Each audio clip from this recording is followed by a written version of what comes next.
Number 1. Aborimen.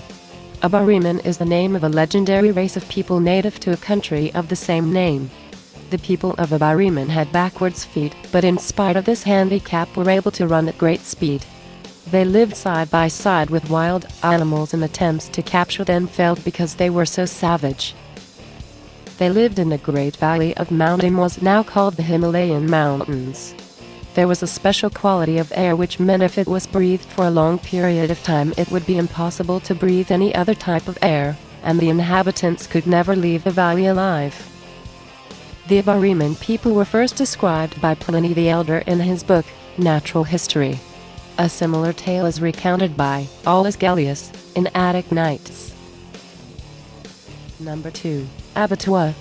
In Zulu mythology, abattoir are said to be tiny humans, said to be able to hide beneath a blade of grass and to be able to ride ants. They are said to live a nomadic lifestyle and continually on the hunt for game. Legend states that if one happens to come across an abattoir, one will typically be asked a question like, "From where did you first see me?" One must reply by saying, "One saw them from a mountain, or some faraway area." They are said to be extremely sensitive about their size, and if one answers by saying that one only saw them right then for the first time, the abattoir will try to kill them with poison arrows. Stepping on an abattoir by accident is also said to be a death sentence. Number 3. Anthropophagi. Creatures from English folklore with no heads and a mouth in their chests. Their diminutive brain was located in their groin, and their eyes on their shoulders. While they were made widely known by William Shakespeare in The Merry Wives of Windsor and in Othello, they were not created by Shakespeare, and indeed were mentioned as early as the 5th century BC in the histories of Herodotus as blemmings. Number 4. Boscawan. Basque mythology. The Basigeon were an ancient human race of stout, hairy wild men who were megalithic builders. Basigeon means Lord of the Woods.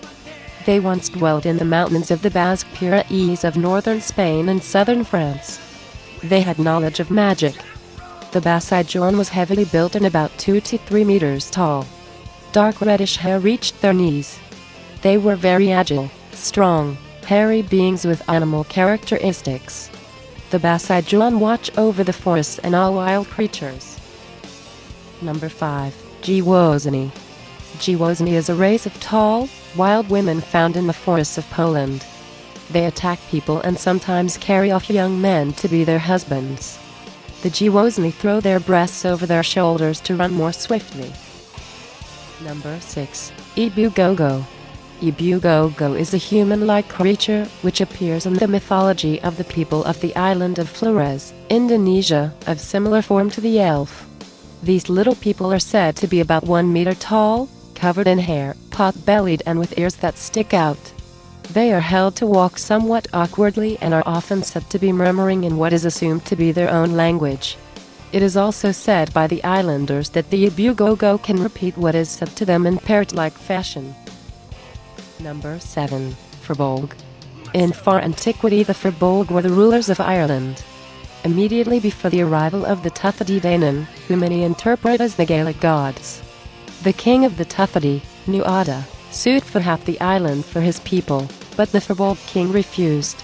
At the ensuing battle of Magtyred, the Firbolg were all but conquered and their king slain by the goddess Morag, though the fierce efforts of their champions saved them from utter loss, and the Tuatha were so touched by their nobility and spirit they gave them 1/4 of the island as their own. Number 8. Fomorian. In Irish mythology, the Fomorians were a semi-divine race who inhabited Ireland in ancient times. They may have once been believed to be the beings who preceded the gods, similar to the Greek Titans.